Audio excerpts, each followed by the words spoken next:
Hello, and welcome back to Development Research and Practice, the course, hosted by Dime Analytics, part of the World Bank's Development Impact Evaluation Department. This is Week 4, Chapter 4, Acquiring Development Data. My name is Maria Jones. I'm a survey specialist in the Development Impact Evaluation Department and the team lead for Dime Analytics.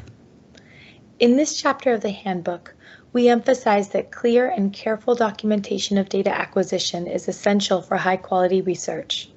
Transparent and reproducible data acquisition has three components. First, we discuss how to establish data ownership and access rights for all data sources. It's critical that you have legal rights to use all data sources and that you clearly document how data is acquired. Second, if your project will rely on original survey data, we detail the workflow for electronic surveys, highlighting all the steps that are necessary to ensure high-quality original data. Third, handling data safely. We describe how to protect the privacy of data subjects by encrypting data in transit and at rest, and backing up data regularly.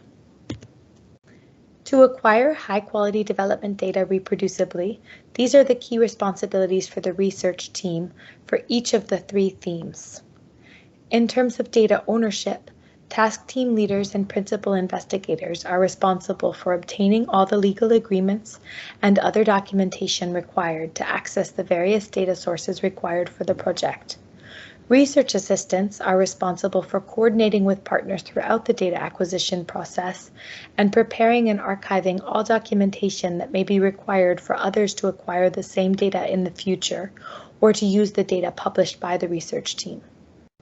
For projects that will generate primary data, TTLs and PIs will be responsible for supervising the development of all survey instruments and protocols, reviewing and providing inputs on the project's data quality assurance plan, and guiding decisions on how to correct any issues that are identified during data quality checks.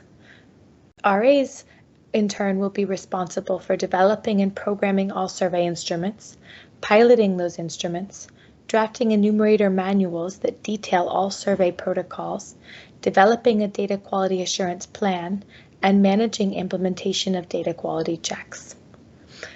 To ensure safe handling of research data, task team leaders and principal investigators should set security and backup protocols for their projects and supervise the implementation of those protocols. Research assistants will be responsible for implementing the protocols so that they avoid any data loss or data breach. For this week, the required readings are Chapter 4 from the handbook on acquiring development data and 6 wiki articles that dive into more depth on the main topics covered in the chapter. For the first section of the handbook on data ownership, we ask you to read the wiki article that explains data license agreements in more detail. For the second section of the handbook on electronic surveys, there are additional readings on questionnaire design, survey pilots, enumerator training, and monitoring data quality. For the third section of the handbook, handling data safely, we ask you to read the wiki article on data security. As for all chapters, we encourage you to read linked articles whenever applicable based on your interests and project needs, and we've included a longer list of recommended readings and resources. If you're interested in learning more about establishing data ownership, we recommend the Guide to Data Use Agreements published in the Handbook on Using Administrative Data for Research and Evidence-Based Policy. For those of you who are or will be managing primary data collection, we recommend the wiki articles overviewing primary data collection and remote surveys, which contain a wealth of information and links. Dime Analytics runs an annual course called Manage Successful Impact Evaluation Surveys, which focuses specifically on primary data collection. The overview videos from that course provide a useful introduction to specific components of the survey workflow and will direct you to a variety of additional resources. Dime Analytics also developed IE FieldKit, a package of data commands designed to standardize and simplify implementation of best practices related to primary data collection. The article linked here describes the commands in detail. You will also learn more about them in subsequent chapters of the handbook. Finally, for those of you who are interested in learning more about safely handling confidential research data, we recommend the wiki articles on personal data and encryption. These resources should provide a complete view of all the topics covered in the chapter and help you to understand how these are implemented in practice.